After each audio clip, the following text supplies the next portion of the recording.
What's going on, guys? Bengal here. Welcome back to another episode of Reds Franchise. I'm so glad you guys are enjoying the series thus far. This episode is really going to revolve around playing the moments, doing a little bit of scouting as well, looking at maybe the future of this Reds team as we try and get our way through May with as many wins as possible. It has not gone super well this season, as is to be expected with the Reds, but we are hopefully getting on the right track. Should be a fun one. Hopefully you guys enjoy, and I'll see you for what I recorded last night, which is this episode. And here's the thing, when you have a player like Tyler Stevenson who's off to such an amazing start, 367 average at catcher, 980 OPS, you gotta get talent around him. We have one of the hardest positions to fill in all of baseball, which is offensive production from the catcher position. He's only 26, has a potential. This is the guy. This is the guy. Now, it is a problem when the catcher is the highest rated player on the team, though. We need more offensive firepower. I was hoping that was going to come in the form of Ellie De La Cruz and Christian Encarnacion Strand and Spencer Steer and Jonathan India. Those guys aren't developing. Noelvi Marte, obviously. Jake Fraley, I think, would be a nice little piece for us. We need a big-time offensive improvement in our outfield. It's going to come in center. And we could look to the draft for that. Could look to the draft. Might end up trading for one. We have prospects with value. We could move a prospect for a player. And we might look to do that at some point. Another win. And another moment. Liam Hendricks on the mound again. India on first. Will Benson's on second. And look who it is. Kevin Newman at the plate. All right, dude. Oh, God. Why does it have to be you? Gosh. Kevin Newman leading off. Just what I wanted. I think I did set that. It was a mistake. And the lighting here. What is the lighting? I feel like I need to put sunglasses on. Where's the sun coming from? I don't like it. It's off to the right. I don't like it at all. 1-2 to Kevin Newman. Runners on first and second. All you have to do, Kevin, and I know this is tough for you, don't ground out into a double play. That might be the farthest he's ever hit a ball. It's out number one. Didn't get the runner. The guy who can't stop hitting it on the ground does that.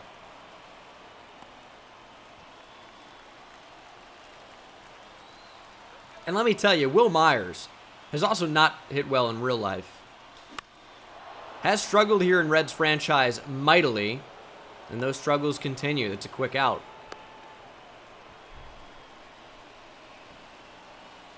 I'm not using a PCI because it's too easy for me. The games would not be close. I want to focus on what the players can do. And a player who can do something is Tyler Stevenson. 3 for 4, 2 doubles. God, he's a monster. Come on, Tyler. Get on one. That's all we have to do. We are down by 1.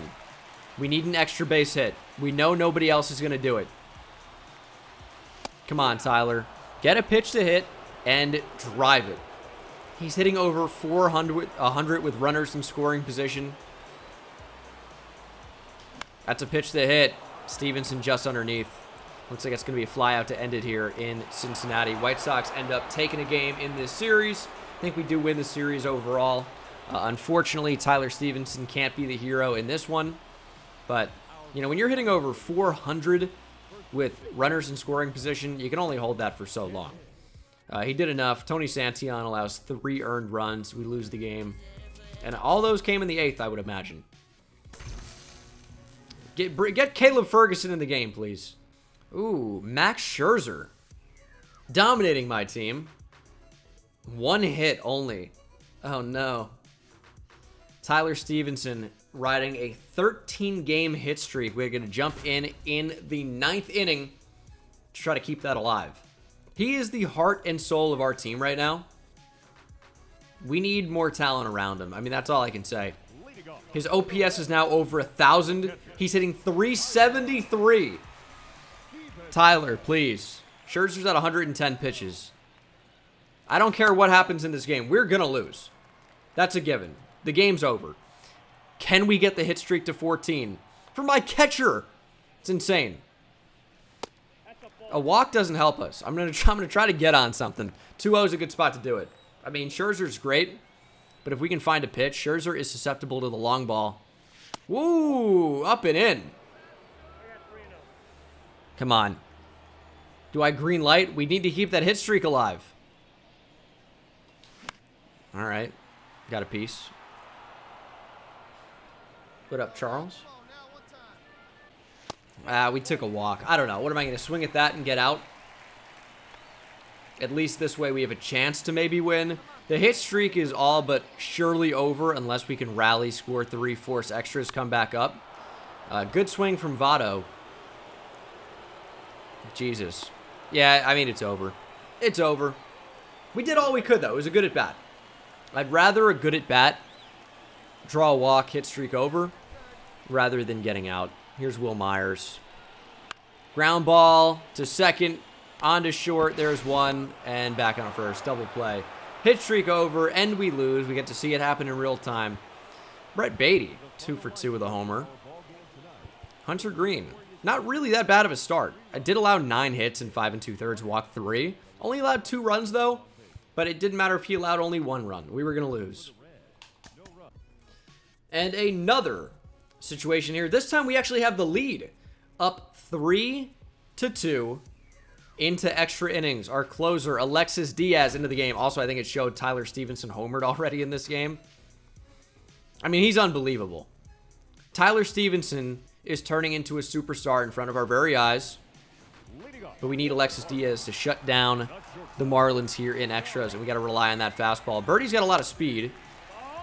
And even though he hit a nuke in real life today, not really a ton of power, not really a great bat.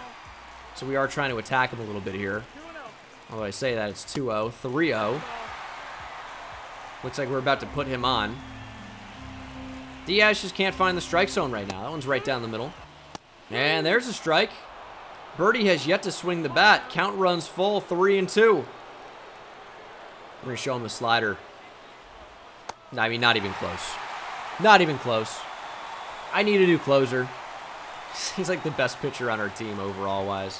Here's a ground ball to Steer. To second one. Barrero on to first, double play. We'll trade that runner getting to third base for the double play. 5-4-3 around the horn. Big double play. Steer could have probably stepped on third and then went across the diamond. Would we have had him at 1? It's quite possible. Not sure about it. It was Garrett Hampson, so probably not. He runs really well. Now we got to get through a rise. On-base machine. Hit for the cycle in real life today as I record this. Not a good swing from him there. 1-1. Now to Jazz Chisholm. Diaz laboring a bit. Here's a deep fly ball to center field. Fairchild underneath it. And that is the game. We steal one on the road against Miami. That one got a little bit dicey, for sure. Alexis Diaz is not great. But you know who is, though? Tyler Stevenson. Homered, 2 RBIs. He's unbelievable. Alexis Diaz is looking real bad. 7.5 ERA in 12 innings. Has allowed 10 earned runs in 12 innings. Has walked 9, allowed 2 home runs. He's been so bad. Nick Lodolo continues to struggle. I don't know what I can do about that. He's been terrible. Good lord, dude. Although we do have another moment. Votto has 2 home runs today? Throw back. Turn back the clock, Joey Votto. 2 homers and a walk. Now, lefty-lefty against Stephen O'Kurt. I don't know why you're going to throw me into the game here. There is a less than 1% chance that Joey Votto runs into one lefty-lefty and hits one out. There's just no way. Come on, let it rip right here. The first baseman, number 19. I uploaded Madden as far back as, let me think, like 4 hours ago.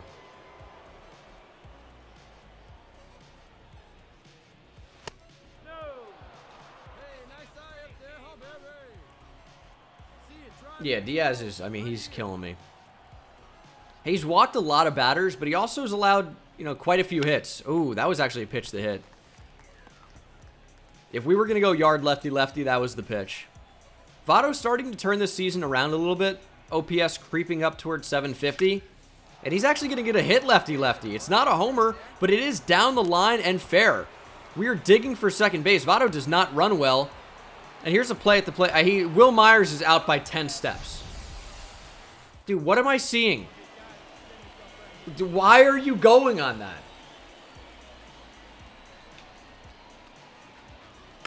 Too early to tell on Torkelson, for sure. Way too early. Baseball players take a long time to develop.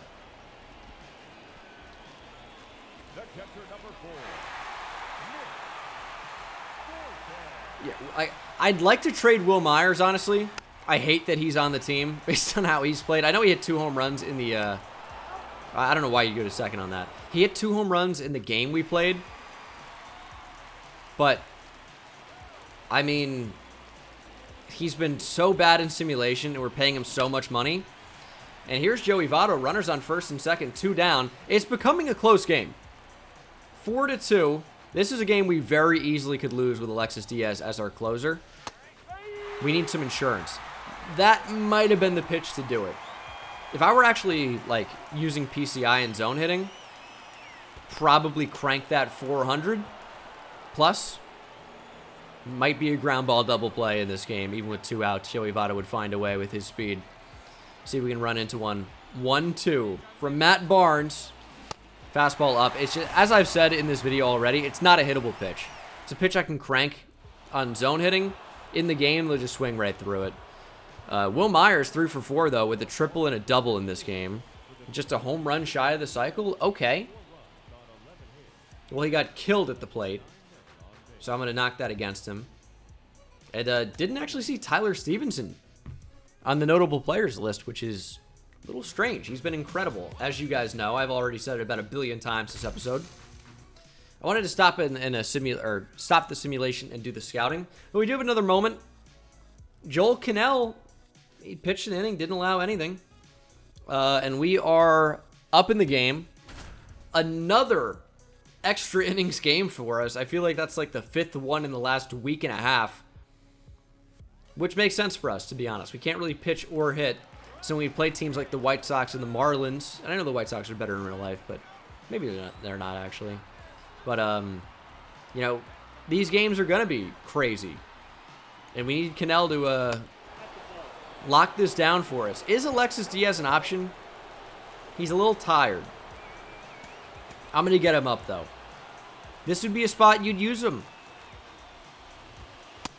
Especially if Cannell struggles, which, I mean, it looks like he's going to. He's not close to finding the zone. It's a problem. I mean, we got to get something over for a strike. Ball 4. All right. Top of the order. Alexis Diaz is coming in.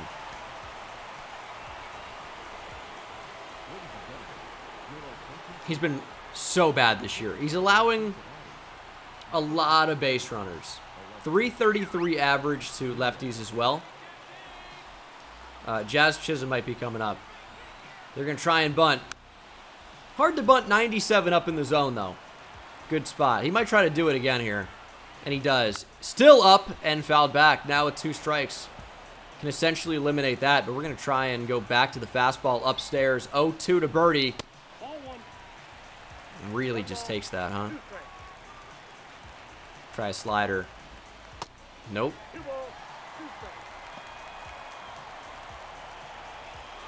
Yeah, the hand guards would be cool.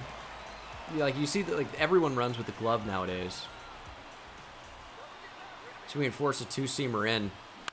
Ball hit on the ground. Gonna be past the diving Jonathan India. Runner coming around to score. Here's a play at the plate. Not in time. The game is tied. That's not even hard contact. It's just, what are you going to do? I mean, we're about to lose. I mean, there's no way Alexis Diaz does not blow this game.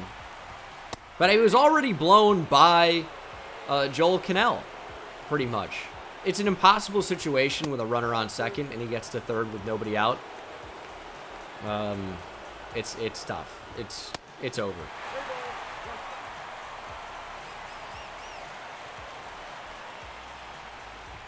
Segura, ball hit on the ground, game over. Diaz is absolutely terrible. 3-pitch pitcher, which is not unusual for a reliever. Jake Fraley, 3 for 4 with a homer. This team is so disgustingly bad. Ronald Banks has high future projected stamina, K per 9, walks per 9, home run per 9. He's going to throw hard and get hard break if we get at the top of that, of course, which I guess we're not guaranteed. Potential 78 to 95. But Basil Hutchinson's the one where I think if we can get him in like the second round, he's not the most high potential player, but great defense and speed. Even right now, he'll have that immediately. And then should be great contact and vision and discipline. So he's just a mature hitter that might never be a superstar, but just is the type of guy that we need. That could be our starting center fielder of the future, and sooner rather than later. But I think that's going to do it for Reds franchise. 18-23. We started to win a few more games in there after a very cold start to the month. Starting to turn it around a little bit. You know, at best, we're going to be fighting for a wild card spot. It's going to be really challenging to get in that position. Obviously, you know, you look at the team, you say we're probably not quite there yet. And yeah, we're not. Tyler Stevenson is amazing. He's a young god, hitting .366 with 7 home runs here in early May. Hunter Green is playing very, very well and getting better. Hunter Green is going to be an animal for us. Alexis Diaz is horrific. Lodolo is terrible. Will Myers is starting to be worth something. But this team is obviously struggling a lot right now. We're honestly getting pretty good results from our pitchers. Justin Dunn's starting to get hit a little harder in AAA. Kind of glad I didn't bring him up. But our rotation's been all right with the exception of Lodolo and Ashcraft, who have not been great. Relievers, for the most part, have been good enough. Santillan got roughed up in one appearance. That'll hurt your ERA. Buck Farmer, just whatever. 4 ERA is not great. Alexis Diaz has been unbelievably bad. The 38 walks per 9 is just killing him, man. 9 walks in 13 innings. You're not setting yourself up for success. But 17 hits in 13 innings with 99 maxed out hits per 9? You got to figure it out, bud. 2 walks and hits per innings pitched. Really, really bad. Michael Triana, though, I don't know what we can't do anything with that. He's 23 years old with deep potential in AA. Congrats on the hot streak. Like, it's not going to amount to anything. Spencer Steer, bad. Ellie De La Cruz still struggling. I don't know, man. We're in a rough spot. We're in a rough spot. Noelvi Marte, though, is starting to light up AA. That's what we need. That's what we need. Matt McClain playing great at AA, too. He might be playing up for a promotion. Matt McClain could be at the major league level before long. We'll monitor that. Let me know what you think about it in the comment section below, and I'll see you in the next one. Take it easy.